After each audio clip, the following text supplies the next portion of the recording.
Chair, thank you very much. Chair, the Cabinet has sent us a letter about a decisive union in an uncertain world.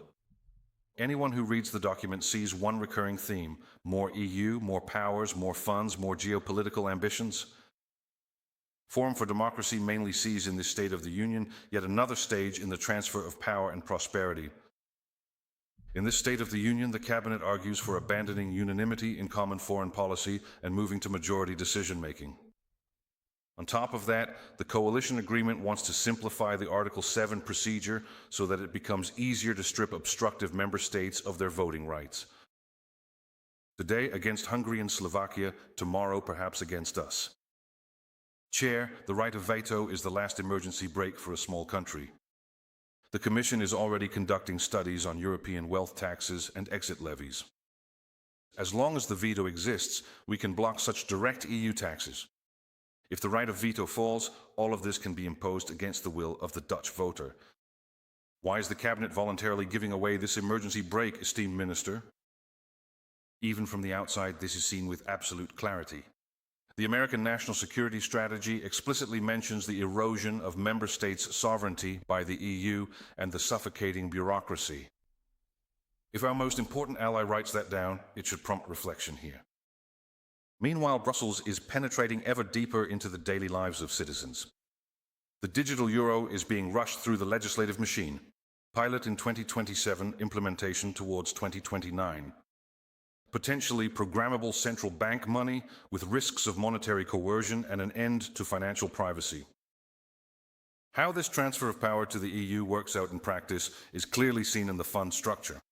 Take the Corona Recovery Fund.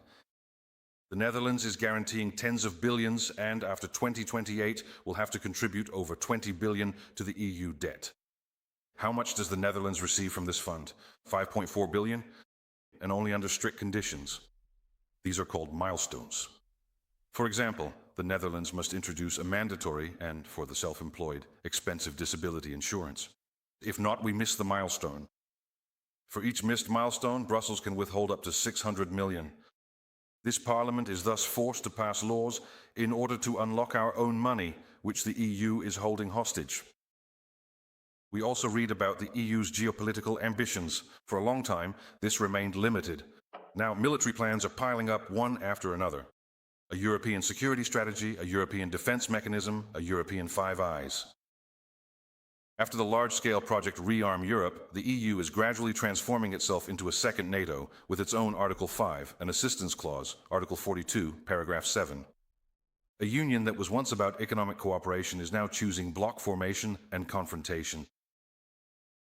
Then the economy, Chair, because isn't that what the whole union was supposed to be about? Our actual trade relationships are essentially still the same as they were in the days of the EEC. The vast majority of our goods trade goes through just a handful of countries.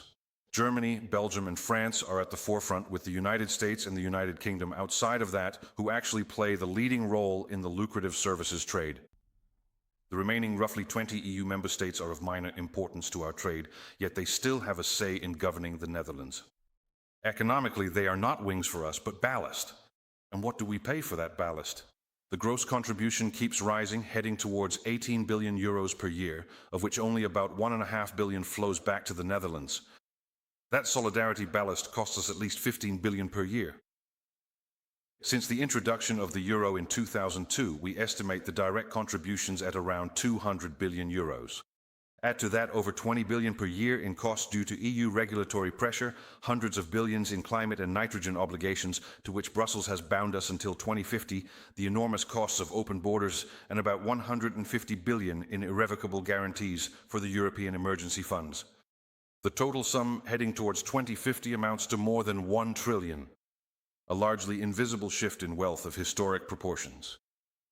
Chairman, Forum for Democracy draws the only logical conclusion. The Netherlands must fundamentally reconsider its position in the EU, terminate treaties that limit our sovereignty and cause our economy to capsize, and leave the EU and the euro. The Netherlands, as Switzerland by the sea, sovereign, prosperous, with its own currency and trading in friendship with all of Europe and the rest of the world. Not downfall, but liberation. Thank you.